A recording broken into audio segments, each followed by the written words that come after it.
Hi, നിങ്ങളൊരു +2 student ആണെങ്കിൽ നിങ്ങളുടെ മുമ്പിൽ വരാൻ പോകുന്ന പ്രധാനപ്പെട്ട ഒരു വെല്ലുവിളിയാണ് ഓണ എക്സാം എന്ന് പറയുന്നത്. ഈ വർഷം നിങ്ങൾ നേരിടാൻ പോകുന്ന ആദ്യത്തെ ചലഞ്ച്.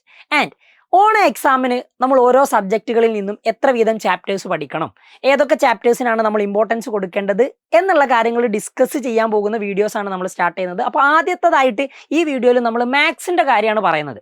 അതിൻ്റെ മുമ്പേ നിങ്ങൾ ഈ ചാനലിൽ പുതിയതാണെങ്കിൽ ചാനൽ ഒന്ന് സബ്സ്ക്രൈബ് ചെയ്ത് വെക്കുക. ബിക്കോസ് ഈ ചാനൽ പുതിയ ചാനലാണ്, നിങ്ങളുടെ പഴയ ചാനലിൽ നിന്ന് നമ്മൾ പുതിയ ചാനലിലേക്ക് മാറിയിട്ടുണ്ട്. അപ്പോൾ നിങ്ങൾക്ക് വേണ്ട വീഡിയോസും കാര്യങ്ങളും ലൈവുകളും ക്ലാസ്സുകളും എല്ലാം ഈ ചാനലിൽ നിന്നായിരിക്കും ലഭിക്കുക.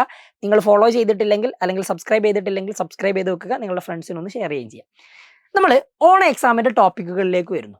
മാത്സിൻ്റെ കേസിൽ നിങ്ങൾക്ക് ആദ്യത്തെ 5 ചാപ്റ്റേഴ്സാണ് പഠിക്കാനുള്ളത്. ഒന്നാമത്തെ റിലേഷൻസ് ആൻഡ് ഫംഗ്ഷൻ, രണ്ടാമത്തെ ഇൻവേഴ്സ് ട്രിഗണോമെട്രിക് ഫംഗ്ഷൻ, മൂന്നാമത്തെ മെട്രിസസ്, നാലാമത്തെ ഡിറ്റർമിനൻസ്, അഞ്ചാമത്തെ കണ്ടിന്യൂറ്റി ആൻഡ് ഡിഫറൻഷ്യബിലിറ്റി.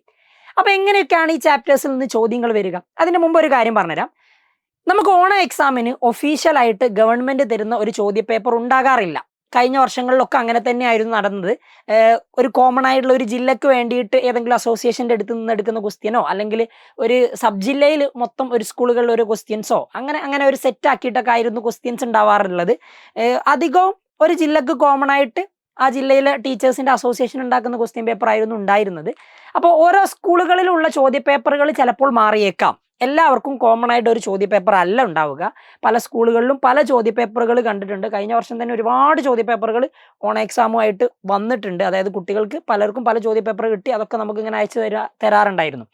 അപ്പം നിങ്ങൾ ശ്രദ്ധിക്കേണ്ട കാര്യം, കോമൺ ആയിട്ടുള്ള ഒരു ചോദ്യപേപ്പർ ഇല്ല. പക്ഷേ കണ്ടന്റുകളൊക്കെ എല്ലാവരും പഠിക്കേണ്ടത് സെയിം തന്നെയല്ലേ? അതെ, അതിൽ മാറ്റമൊന്നുമില്ല. അപ്പോൾ 5 ചാപ്റ്ററാണ് ഒഫീഷ്യലി ഓണ എക്സാമിന് നിങ്ങൾക്ക് വരാൻ പോകുന്നത്. മാത്സിൻ്റെ കേസിൽ ഞാൻ പറഞ്ഞു 5 ചാപ്റ്റേഴ്സിൻ്റെയും പേര് പറഞ്ഞു. അപ്പോൾ അതിലും വേറൊരു ട്വിസ്റ്റ് ഉണ്ട്. നിങ്ങൾക്ക് സ്കൂളിലെ ടീച്ചേഴ്സ് എത്ര ചാപ്റ്റേഴ്സാണോ എടുത്തത് അതിൻ്റെ ആൻസേഴ്സ് മാത്രം നിങ്ങൾ എഴുതിയാൽ മതിയാവും. ചില സ്കൂളുകളിലൊക്കെ 4ാമത്തെ ചാപ്റ്റർ വരെയൊക്കെ എടുത്ത് തീർക്കും ആ സമയമാകുമ്പോഴേക്കും. അപ്പോൾ എന്താ ചെയ്താൽ മതി, നിങ്ങൾ 4 ചാപ്റ്റേഴ്സിലെ കാര്യങ്ങൾ എഴുതിയാൽ മതി. പക്ഷേ ഒഫീഷ്യലി 5 ചാപ്റ്റർ ഉള്ളത് കൊണ്ടും പല സ്കൂളുകളിൽ നിന്നും നിങ്ങൾക്ക് കിട്ടുന്ന എക്സാം പേപ്പറിൽ 5 ചാപ്റ്റേഴ്സിൻ്റെയും ക്വസ്റ്റ്യൻസ് കാണാൻ പറ്റും എന്നുള്ളത് കൊണ്ടും ഏതൊക്കെ തരത്തിലാണ് ഈ ചാപ്റ്ററുകളിൽ നിന്ന് ക്വസ്റ്റ്യൻസ് വരിക എന്നുള്ളത് നമുക്ക് നോക്കാം. ഇതിപ്പോൾ ഒരു കോമൺ ആയിട്ടുള്ള കഴിഞ്ഞ വർഷത്തെ ഒരുവിധം ക്വസ്റ്റ്യൻ പേപ്പറുകളൊക്കെ അനലൈസ് ചെയ്ത ഒരു കോമൺ ആയിട്ടുള്ള വെയിറ്റേജ് ആണ് ഞാൻ എടുത്തത്. ഇങ്ങനെ തന്നെ വരണം എന്നൊരു നിർബന്ധവുമില്ല. ഇതൊരു അപ്രോക്സിമേറ്റ് സാധനം മാത്രമാണ്. റിലേഷൻസ് ആൻഡ് ഫംഗ്ഷൻസ് നിന്ന് നമുക്കൊരു 16 മാർക്കിനോളം ക്വസ്റ്റ്യൻസ് എക്സ്പെക്ട് ചെയ്യാം. ഇൻവേഴ്സിൽ നിന്നൊരു 14 മാർക്ക്, മെട്രിക്സിൽ നിന്നൊരു 17 മാർക്ക്, ഡിറ്റർമിനൻസിൽ നിന്നൊരു 13 മാർക്ക്, കണ്ടിന്യൂറ്റിയിൽ നിന്നൊരു 22 മാർക്കിൻ്റെ ചോദ്യം. അതായത് ഇതാണ് കഴിഞ്ഞ വർഷത്തെ അധിക ചോദ്യപേപ്പറുകളിലും കണ്ടിട്ടുള്ള വെയിറ്റേജ്. അപ്പോൾ ഈ വെയിറ്റേജ് അനുസരിച്ച് പഠിക്കുകയാണെങ്കിൽ ഒരു കാര്യം ഉറപ്പാണ്, കണ്ടിന്യൂറ്റിയിൽ നിന്നാണ് കൂടുതൽ മാർക്കിന് വന്നിട്ടുള്ളത്. അപ്പോൾ സാധാരണ രീതിയിൽ സ്കൂളിലെ ടീച്ചേഴ്സ് കണ്ടിന്യൂറ്റി വരെ എടുത്ത് നിർത്തും.